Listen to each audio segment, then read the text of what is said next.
Shalom, selamat pagi Bapak Ibu, Saudara-saudari yang dikasihi Tuhan. Hari ini Senin 20 November 2023, saya bersama istri Bu Vera mengajak kita semua untuk mengikuti renungan harian yang dikeluarkan oleh Sinode Gereja Kristen Oikumene di Indonesia GKO dengan tema Hari Tuhan, diambil dari bacaan 1 Tesalonika 5 ayat pertama sampai 3. Mari kita berdoa. Kami bersyukur kepadamu ya Tuhan yang sudah memelihara hidup kami di sepanjang malam dan kembali menganugerahkan hari baru bagi kami. Mengawali hari ini, kami mau mendengarkan firman Tuhan yang kami percaya akan menjadi pedoman dalam hidup kami di sepanjang hari ini. Maka tuntunlah kami dengan kuasa Roh Kudus agar kami dapat mengerti dan memahami apa kehendak Tuhan bagi kami. Berfirmanlah kepada kami ya Tuhan, kami sedia mendengarkan sabdamu. Amin. 1 Tesalonika 5 ayat 1-3, demikian bunyinya. Tetapi tentang zaman dan masa saudara-saudara tidak perlu dituliskan kepadamu, karena kamu sendiri tahu benar-benar bahwa hari Tuhan datang seperti pencuri pada malam. Apabila mereka mengatakan semuanya damai dan aman, maka tiba-tiba mereka ditimpa oleh kebinasaan, seperti seorang perempuan yang hamil ditimpa oleh sakit bersalin. Mereka pasti tidak akan luput.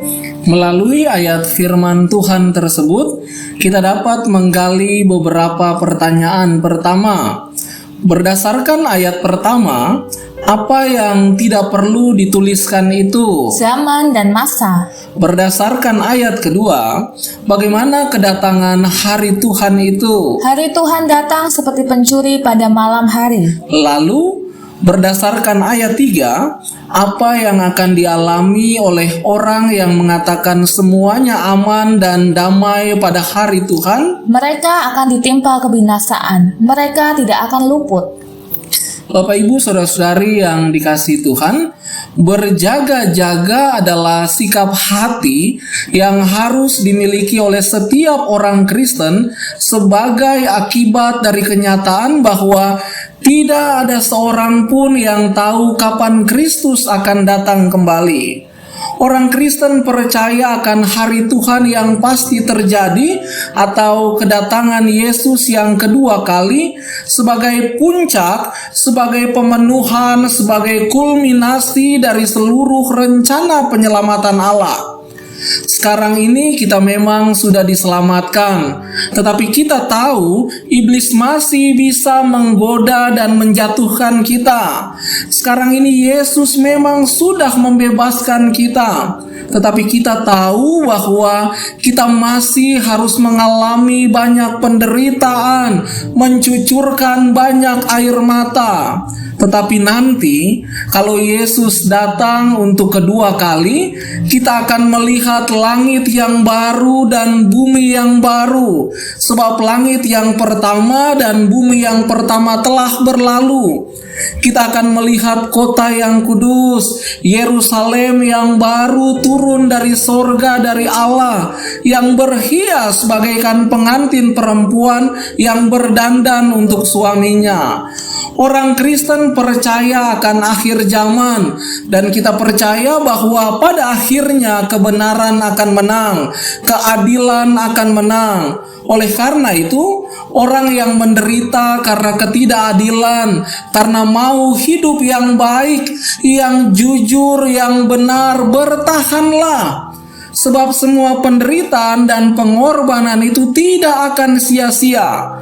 Oleh karena itu, kepercayaan tentang hari Tuhan yang akan terjadi memberi peringatan kepada mereka yang sekarang ini hidup dengan semena-mena, yang hidup dengan sewenang-wenang, mentang-mentang berkuasa, mentang-mentang kaya, bahwa kekuasaan itu tidak kekal, kekayaan itu tidak kekal. Satu saat kita semua akan menghadapi kursi pengadilan Allah. Kepercayaan akan hari Tuhan juga memberi kekuatan kepada mereka yang sekarang ini kecil, lemah, menderita, tertindas, teraniaya oleh karena melakukan yang benar dan mengatakan yang benar. Hari Tuhan pada satu pihak memang mengerikan. Tetapi ini bukan akhir cerita.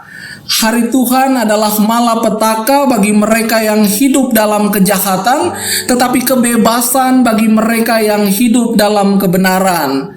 Dengan demikian, hiduplah dengan baik, supaya kapanpun Ia datang kita siap.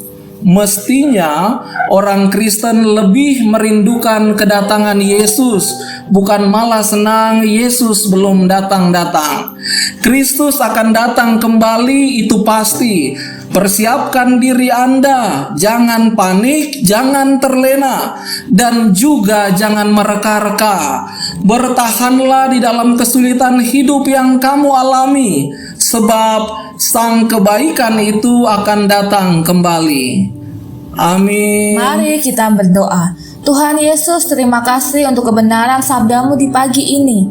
Mampukan kami untuk selalu setia sampai akhir dan hidup di dalam ketaatan kepada Tuhan, sehingga kapanpun Tuhan datang, kami siap. Dalam nama Tuhan Yesus, Sang Raja Kehidupan, kami menyerahkan seluruh kehidupan kami di sepanjang hari ini. Amin. Selamat pagi dan selamat menjalankan aktivitas. Tuhan Yesus beserta kita semua. Shalom.